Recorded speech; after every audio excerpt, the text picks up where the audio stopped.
We're in Aragon in northern Spain. This factory produces corn-derivated products for human consumption. The director's primary job is to select corn which is free of GMO.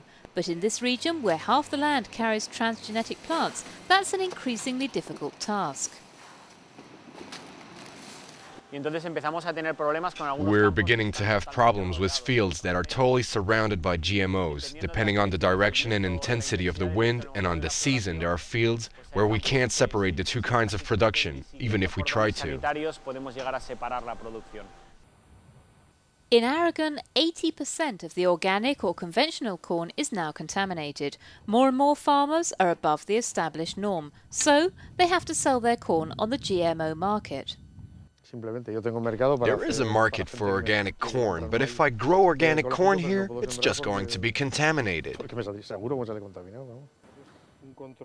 Antonio shows us how he wards off pests naturally with this kind of device. But more and more farmers are cultivating GMOs here, and that's because, according to them, it's easier to keep pest attacks down, and therefore it is more profitable. If you compare the yield difference between non-GMO and GMO corn crops in the Ebro Valley, it's about a ton more per hectare. A point contested by Greenpeace. Juan Felipe Carrasco is part of a group that studied GMOs in Spain.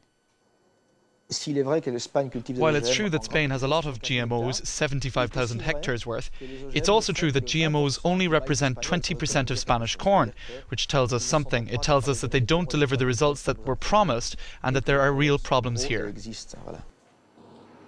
This next scientist is in favour of transgenic cultures, but he also wants studies about the long-term effects of GMOs, and the companies that commercialise transgenic corn are apparently not making the laboratory's task easy.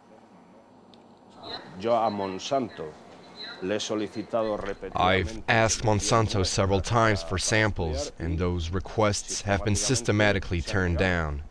They've been turned down for whatever reason, technical and so on. But the fact is that they've never really been willing to help out with this kind of research.